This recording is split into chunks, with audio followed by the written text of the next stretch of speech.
Olá, jovem estudante, caro aluno. Seja você muito bem-vindo a mais esse vídeo, onde estamos continuando o nosso conteúdo. Que bacana, gente! E no último vídeo que você viu agora, você entendeu como que funciona esse negócio da Revolução Industrial.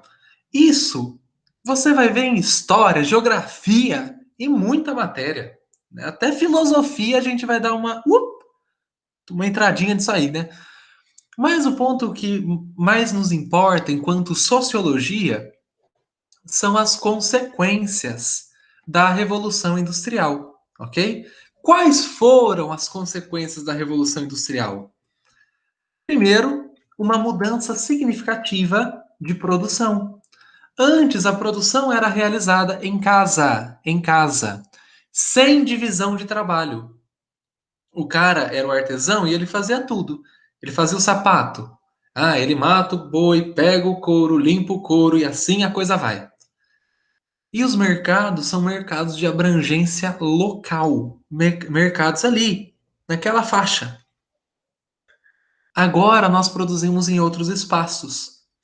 Produzimos na fábrica, na indústria, e os mercados são de nível mundial. São mercados mais amplos. Uma fábrica de Bauru pode vender em Minas, pode vender em São Paulo, pode vender na Argentina. Olha, que interessante. Sim, é interessante. E agora dá uma olhadinha na população mundial.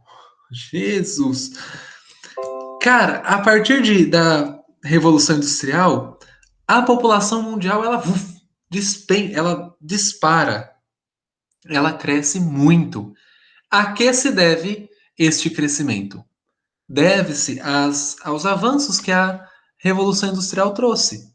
Avanços médicos, avanços de produção, começou a sobrar comida. Olha que interessante. Os avanços no campo dos fármacos, dos remédios, tudo isso amplia a qualidade de vida e a população deixa de morrer. E aí, a população estoura.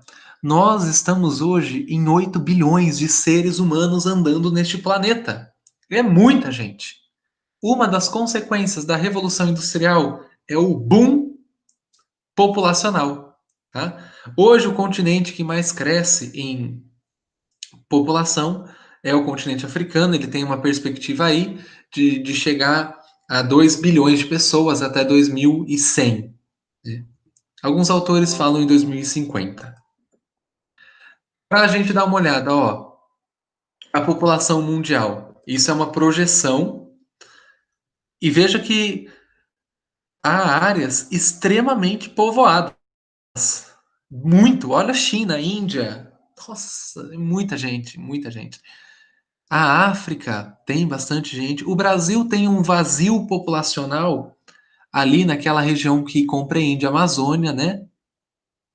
A Rússia, ali em cima, tem um vazio populacional também, na região que compreende a Sibéria, e a Austrália, que no meio dela é um desertão, tem um vazio populacional. Mas o mundo nunca teve tanta pessoa. Nunca foi tão grande a população mundial. Essa é uma consequência da Revolução Industrial. Muito interessante. Outra consequência é a. Vamos usar uma palavra aqui: descaracterização do produto, descaracterização do trabalho. Olha essa charge. Tem uma linha de produção clássica de fábrica e tá lá o cara: vou me aposentar amanhã. Sabe o que eu vou fazer? Eu vou até o fim dessa linha e descobrir o que eu estou montando há 30 anos. Esse cara deve estar montando um carro, alguma coisa, mas ele não se vê como o autor daquilo. Ele encaixa uma peça, o outro cara encaixa outra peça. E nesse processo, quando ele olha o produto final, ele não se vê como o autor daquele produto final. Ele produziu aquela peça, não tudo. Então hoje, o trabalho tem sido descaracterizado. As pessoas, elas perdem o senso de valor do trabalho delas porque falta essa visão do todo. E de onde isso veio? Veio da Revolução Industrial. Por que você acha que o hambúrguer gourmet é tão caro? Porque ele envolve um processo onde o chapeiro, o cara lá que faz hambúrguer, ele se identifica com todas as fases. Ele moeu a carne, ele fez o blend, ele que colocou a cebola crisp e R$ 50 um hambúrguer. Por que, que o hambúrguer que você compra no Atacadão, aquela caixa que vem 12, custa R$ 6? Porque ali é um processo de massificação. E o trabalhador que fez aquele processo nem sabe quantos hambúrgueres ele já fez na vida. Essa é a diferença. O trabalho que é desenvolvido na fábrica, ele acaba descaracterizando o produto final. E o trabalhador não se vê como o autor daquele produto. Isso é consequência da Revolução Industrial. Lógico que tudo isso não foi passivo, não foi uma coisa, aceitamos de boa. Houveram e há movimentos de resistência contra a opressão do trabalho. Lá na época da Revolução Industrial, houve o ludismo. Os caras saíam quebrando a máquina, nervoso ali. Houve o cartismo, escreviam cartas contra essa hiper, mega, master exploração. Todos esses são movimentos de resistência. E hoje? Hoje temos greves, sindicatos, leis que vêm para evitar que o trabalhador seja oprimido durante o processo de trabalho. Porque o trabalhador não ganha da máquina. Não ganha da máquina. Vamos lá. Uma das consequências da Revolução Industrial que nós não podemos deixar de citar é a poluição. A poluição aumentou em níveis assustadores. Veja o carbono na atmosfera, a concentração de carbono que nós temos. Aqui temos um crescimento exponencial. De onde isso vem? Da queima de combustível fóssil. Nossa, sim, é a queima de combustível fóssil. Ela amplia a poluição. E por isso que hoje nós falamos em aquecimento global, efeito estufa. Estes são fenômenos ambientais. Mas a raiz deles é social e começou com a Revolução Industrial. A diminuição do nível de vida, eu já mostrei para vocês em aula e quero trazer de novo, né? Essa é uma mulher grávida trabalhando para transportar vagões de carvão. Olha que situação desumana que essa mulher passa. Por que, que ela vive assim? Fruto da Revolução Industrial. O capitalismo avançou tanto que é necessário proteger quem trabalha. Olha essa mulher. Essa mulher, ela morreu muito cedo. Triste a história. E por que ela morreu cedo? Não havia quem a defendesse da exploração do trabalho. Por isso que hoje esse assunto é tão importante. Por isso que hoje esse assunto é tão caro, tão precioso para nós. Porque nós sabemos que a partir da indústria é possível que o homem explore o próprio homem numa escala nunca antes vista.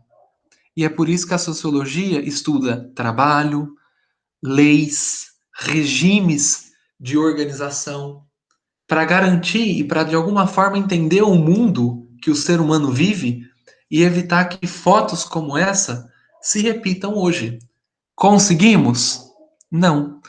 Entre 2013 e 2016, 50 mil pessoas no Brasil foram encontradas em situação de trabalho análogo à escravidão. Gente que trabalhava igual escravo. Olha só.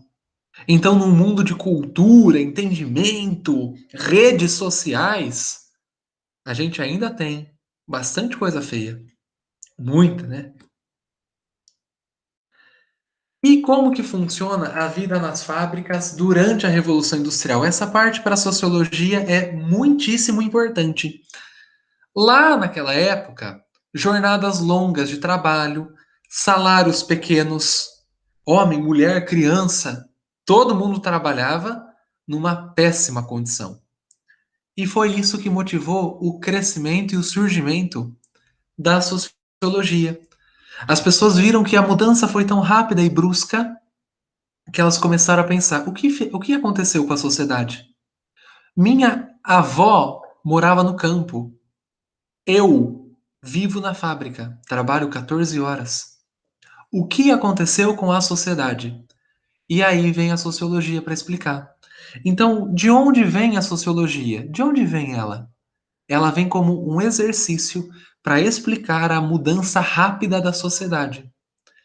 Ela mudou, a fábrica mudou o mundo e a sociologia queria entender. Pensa comigo, gente. Sempre teve sociedade. Mas por que que a sociologia surgiu no século 18, 19? Ela surge nesse século porque é nessa época que a sociedade está mudando mais rápido do que os homens conseguem entender. Feudalismo foram séculos de feudalismo. Império Romano, séculos de Império Romano.